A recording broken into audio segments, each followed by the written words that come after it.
Hi, it's me, Sil, and this is vlog number 4, I think. Although I call it a daily vlog, I guess it's not really exactly daily, not every day. I was kind of busy the last couple of days, so sorry about that, but it's a sort of daily vlog, I guess. Anyway, so I noticed on my other vlog videos, some people left comments saying that they would like to see a little bit of Japan, and recommended that, you know, I take video of various things around here and talk about that. So this is for those people who asked for that. Today I am taking a bit of a walk. Well, I'm on my way to the store, so I figured I can shoot video while I'm doing that. And I'm going to take you on a little tour of the, well, kind of my neighborhood, sort of. Not exactly, I guess you could call it my neighborhood. So let's begin. I'm going to turn the phone around, so the video is going to be a little funny for a moment, but then it will be me videoing things around here. Okay, here we go. Alright, first thing is a park. This is a fairly, it's typical, but it's a little bit smaller than most. This is a fairly typical park in Japan. You'll notice one thing, that the entire park is sand. There's no grass. I have been to a couple of parks, you know, the larger parks. There's one near Osaka Castle that has a lot of grass there. But these are larger parks. There's another one, you don't know it probably, so I'm not going to tell you the name. But there's a couple of parks that have grass. But these smaller parks that are in the neighborhoods, in the, you know, smaller neighborhoods, this is very typical. There's no grass, and it's all sand. And the interesting thing is that if you look here, there's a sand box, which I can't help but laugh a little bit, because the entire park is a sandbox. So why is there a sandbox here? Maybe it's a little easier to dig into this sand or something. Maybe the sand is a little different. I don't know. Because this sand here is, you know, it's a little hard. You can't really dig into it. You can't play with it as well. Maybe this sand is soft. I don't know. You know what? I'm going to go in and have a look. Let's see. Oh yeah. Okay. I can feel just by walking on it. This sand is easier to play with. So I guess if you're a kid, it's more fun to be in here. Anyway, back to the park. Okay, so again, like I said, this park is a little smaller than most, but not a lot smaller than most. I've seen lots of parks this size. I've seen parks maybe twice this size, maybe 3 times this size. But the interesting thing is that there's often not much in the parks. Like, one thing that I noticed, I don't know if this is different from your country, but it's quite different from Canada. At least I think it is. I don't remember now. It's been so long. But one thing that I noticed is that, well, first of all, there's a couple of things for kids, but just a couple. I mean, there's this swing set, some kind of bar here, and then another little toy. I guess you don't call it a toy, you call it, what do you call that? I don't know what this is exactly. It's not exactly monkey bars. Monkey bars is, you know, a lot bigger than this. Anyway, I'm not an expert on items in parks that children are supposed to play with, so I don't know the name exactly of this. I know that's a swing right there. That's a swing. And this, I don't know, just a bar, I guess. I'm not really sure how you're supposed to play with this bar exactly. except maybe just play until you hit your head and then go to the hospital. That's a fun game. Anyway, what I wanted to say was, notice how there are no benches. There's nowhere to sit in this entire park. Nowhere to sit, and this is something that is very, very common in these parks. No benches. Some of them do have benches, but a lot of them don't. And if there are benches, there's like one or two, enough for 4 people to sit. So I guess the parents who bring their kids to this park are going to probably sit on the edge here, and that's it. So anyhow, that's enough talk about this park. Let's just keep going a little deeper into the neighborhood. We're almost there. Don't give up on me yet. Oh yeah, here's something that's kind of cool. Across the street here. Okay, here's something that's kind of cool. The vending machines in Japan. I have to say, I think they're awesome because they offer so many choices. This one's not even a big one. This one is just, fairly standard. Obviously owned by Coca-Cola. But you'll notice that there are, 1, 2, 3, 4, 5, 6, 7, 8, 9, 10. So there's 10 choices per row, and there's 3 rows. So 30 choices here. 30 choices of drinks in one soft drink machine. And I've seen bigger ones. I've seen some with, 40, 50 choices. So I think that's pretty cool. And they are everywhere. You can't go anywhere in Japan where there's not a soft drink machine. In fact, I remember this one time. Let me turn this. I remember one time I went to a mountain somewhere. I forget. Some kind of mountain anyway. And it was way out in the country.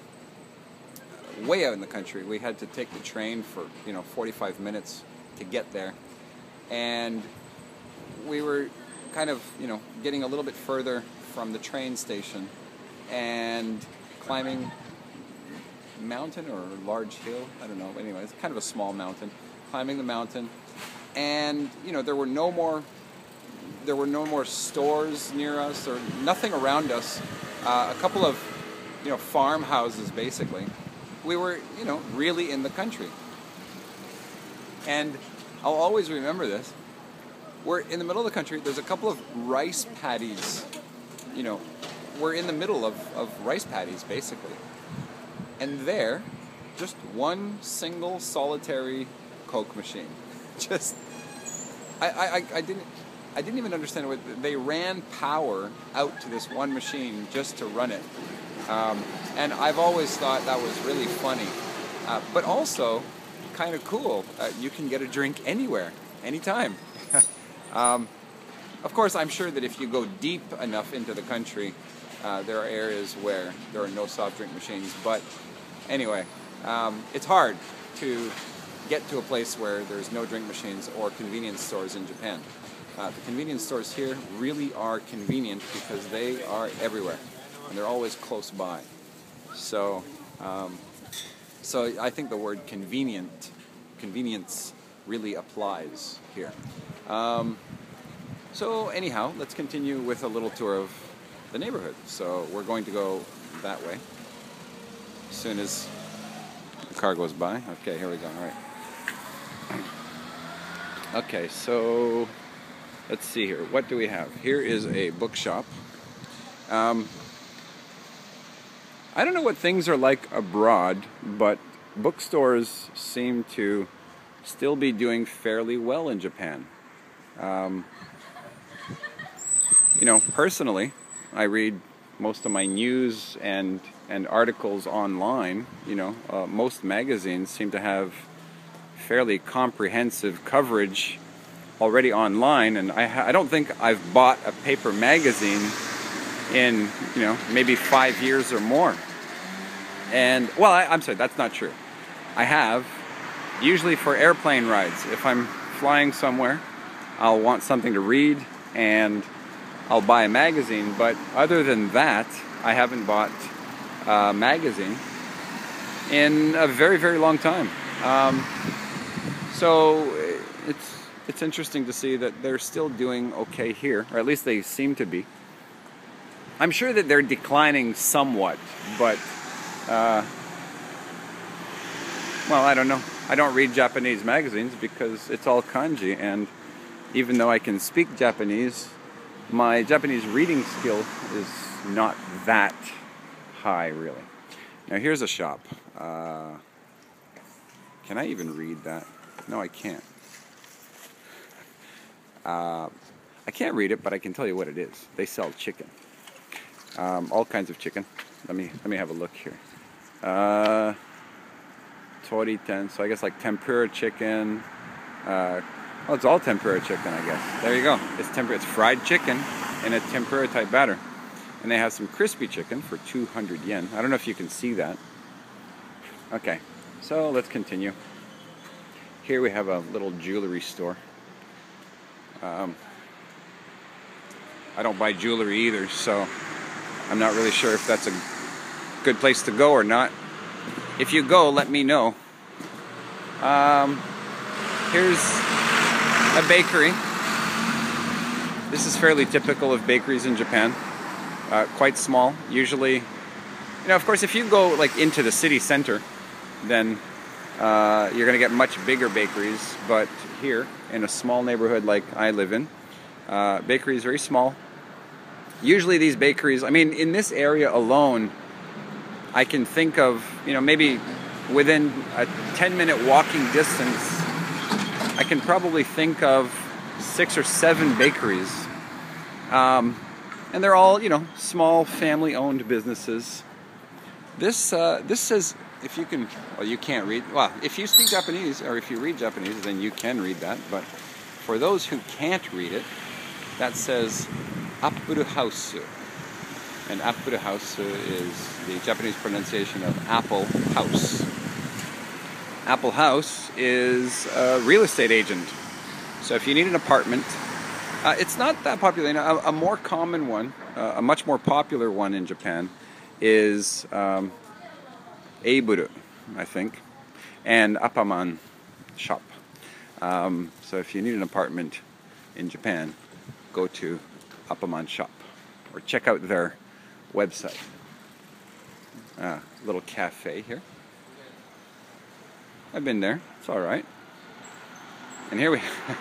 Speaking of vending machines, earlier I was talking about the Coke machine. These are cigarette machines.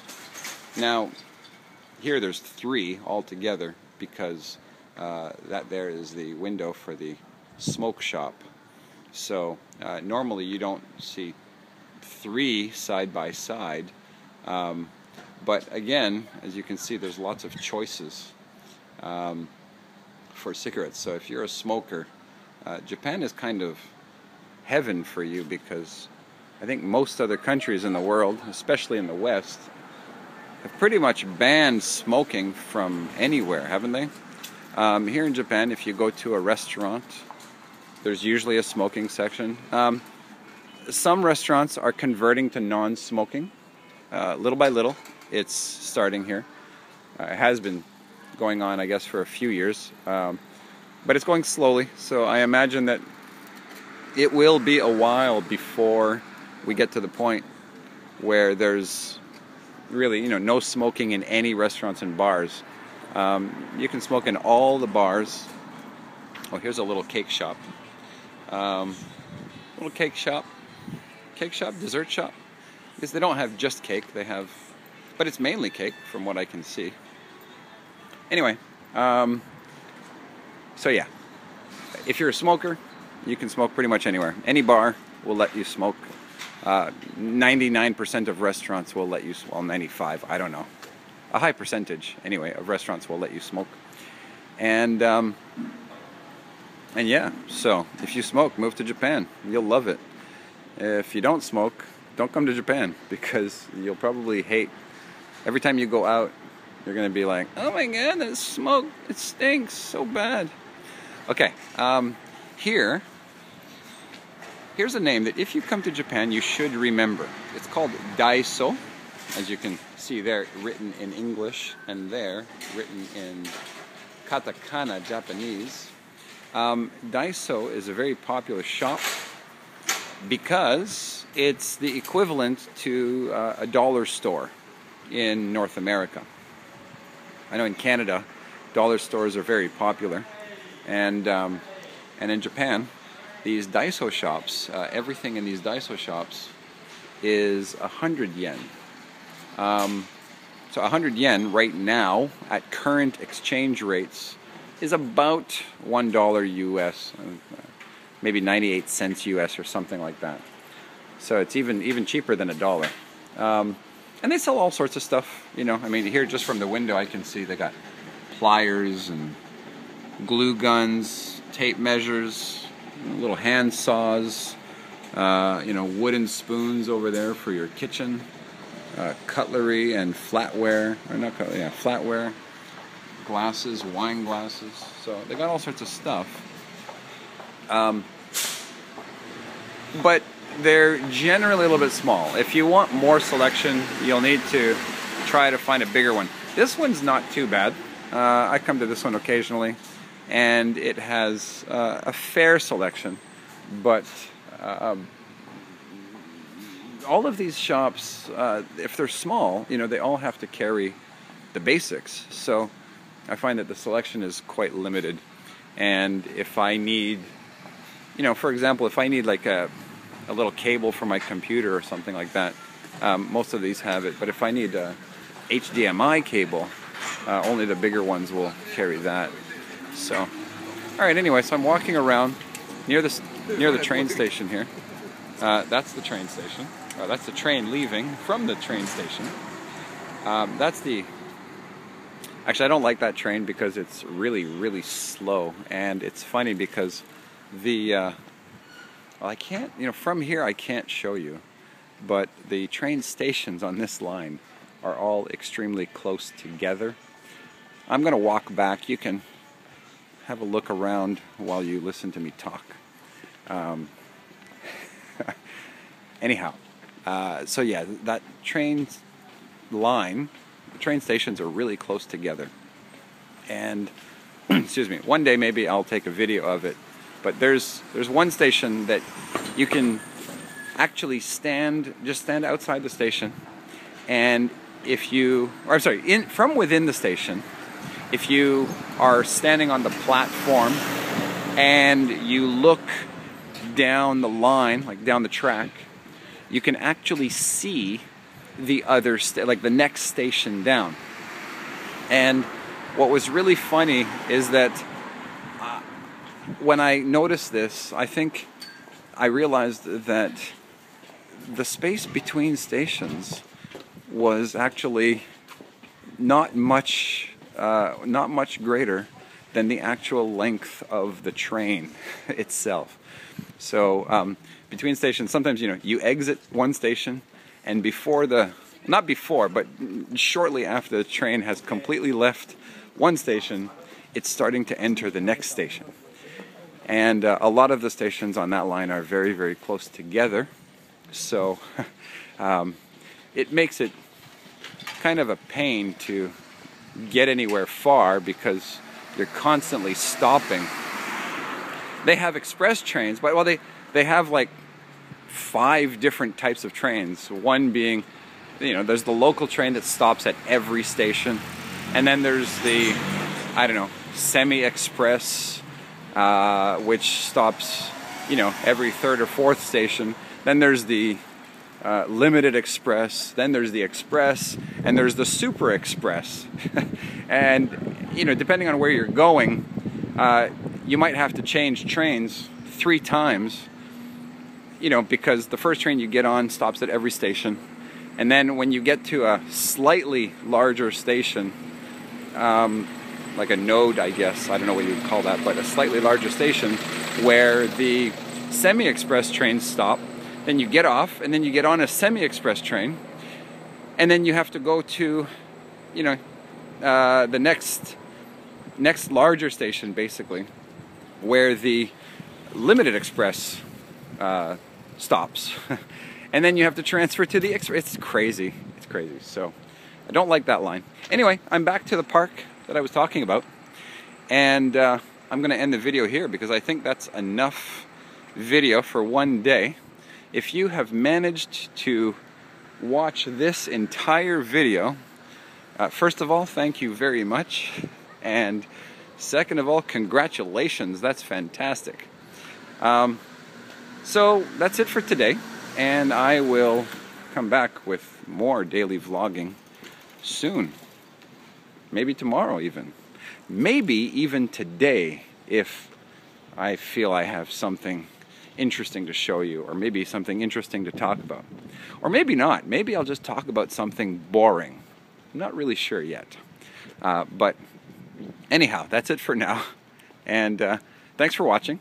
If you liked the video, be sure to click the like button.